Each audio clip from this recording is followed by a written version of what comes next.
Tumsifu Yesu Kristo. Kristo vijana mapendo. Basi mbele yenu ni kiongozi wa vijana wao wakiwa wanasema sasa. Mimi nazungumza naitwa Enos Lambo, ni mwenyekiti wa vijana. Tutawakaribisha na mchango wa Kristo. Mapendo. Kwa majina naitwa Stanislaus Siza. Mimi ni makamu mwenyekiti wa viwao hapa. Tumsifu Yesu Kristo. Vijana mapendo. Kwa majina naitwa Rafael Simon Ndimo, katibu wa viwao hapa.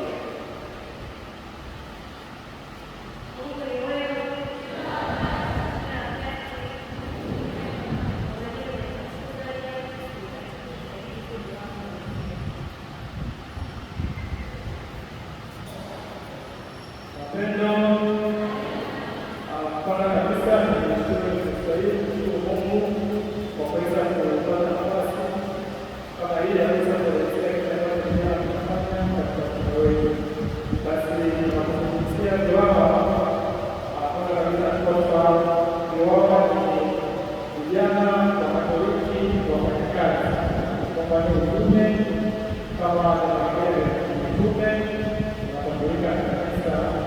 Tunapozungumzia vijana wafanyakazi, ubariki wale ambao wanafanya kazi, anaweza kusema kwamba vile sio mfanyakazi, sio kijana.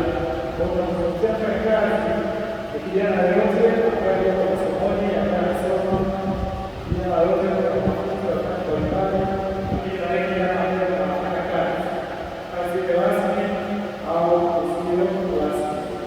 Na katika mkoa wetu wa Kibaha wanachama wa viwao kuna aina tatu za vijana ambao ni wanachama wa viwao. Aina ya kwanza ni kijana mshiriki. Kijana mshiriki ni yule kijana mwenye umri kuanzia miaka 14 hadi miaka 17. Huyu tunamuita kijana mshiriki. Lakini kuna kijana ambaye ni mwanachama kamili. Huyu anaanzia umri wa miaka 18 hadi miaka 35. Kwa hivyo kama uko katika umri wa miaka 18 hadi umri wa miaka 35, na kwa wewe unapaswa kuwepo kwenye utume wa viwao. Kumekuwa na changamoto kwamba mtu akishaoa au kuolewa katika uko ndani ya mji huu anasema kwamba yeye sio kiwao. Kwa hivyo basi kwa wale ambao walikuwa hawajui kama umeoa au umeolewa na uko ndani ya miaka 18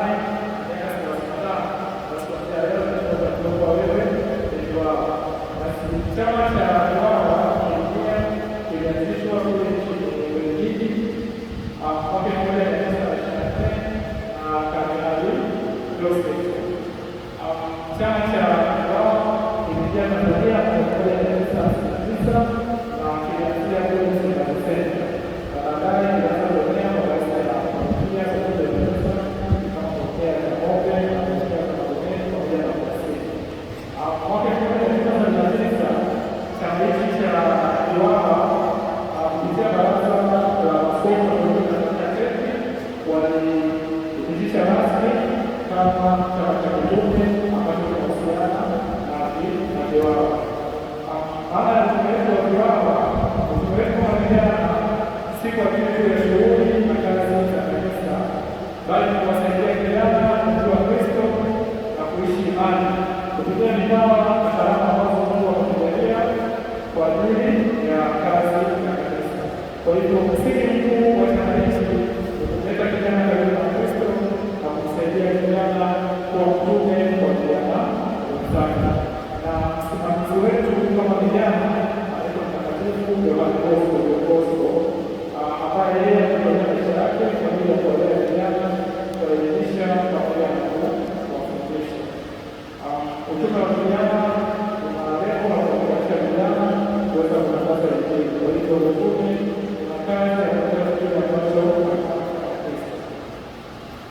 Sasa kwa hapa Parokiani kwetu tunafanya utume wa viwao.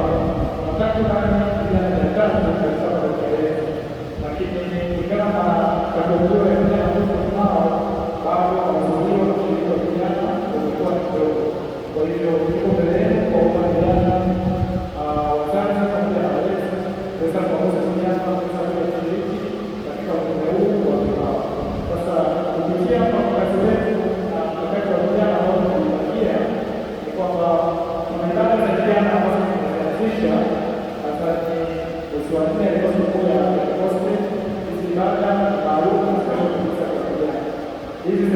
kupitia kwa wenyeji, na lengo kubwa ni kuwakutanisha vijana kwa ajili ya kukuza imani na maisha yetu ya kiroho, kufanya kijana aweze kukuza imani, kwa sababu kwenye hizo ibada hatuishii kwenye misa tu, bali atakuwa na semina pamoja na mafundisho mbalimbali ambayo yatahusu kijana.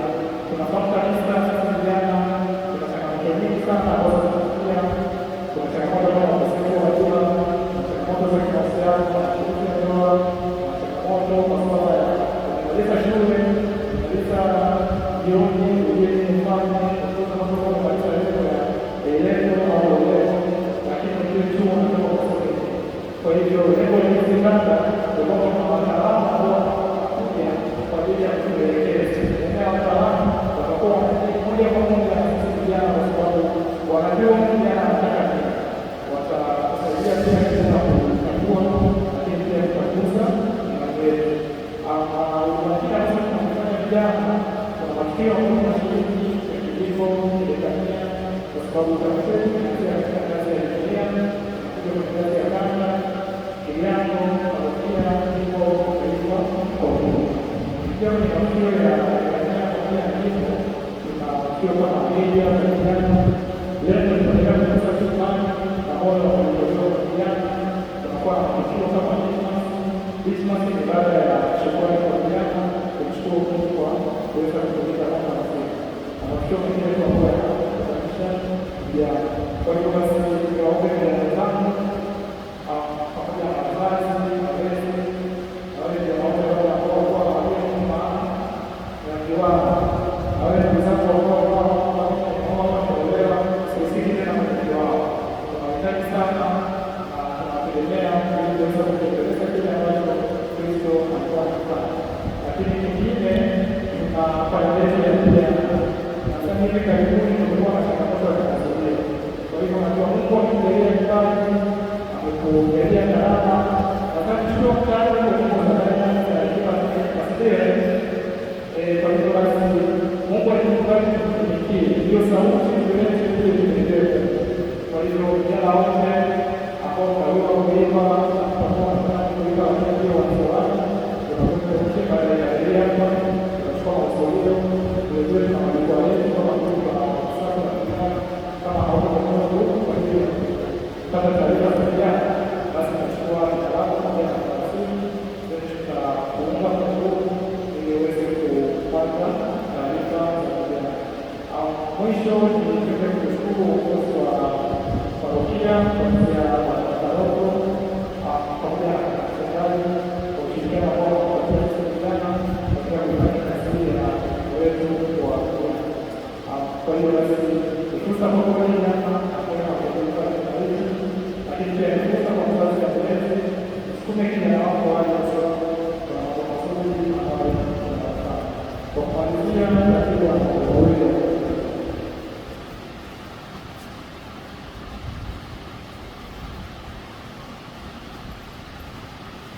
vijana wapendwa, asanteni kwa yale yote yaliyozungumzwa na mwenyekiti. Naomba niongezee vitu vichache. Cha kwanza nilikuwa naomba nikazie tangazo la jioni, naomba vijana tukutane hapa saa 8:30 ili tupate kwenda kwenye misa ya vijana jioni.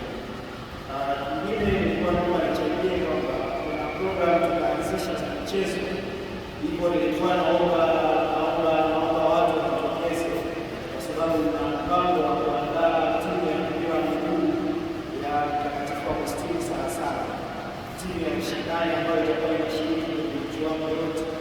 Kwa hiyo nilikuwa nahitaji watu. Rasilimali ya kwanza, mtaji wa kwanza ni watu.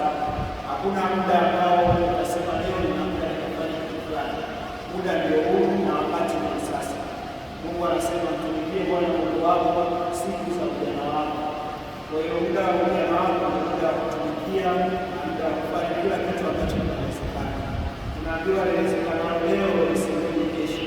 Kwa hiyo kama kijana, naomba utoe, yaani kuja kwako ndio mafanikio ya kila kitu. Kama una afya na nguvu, kwa nini ukae nyumbani? Kwa nini ukose kitu cha kufanya? Tunawahitaji sana. Naomba mtokeze kwa wingi tupo hapo nje, tutakuwa tunachukua majina yenu na namba za simu, tutawaomba kwa namba ambazo wanapata taarifa kwa vijana. Hawahitaji sana, hahitaji watu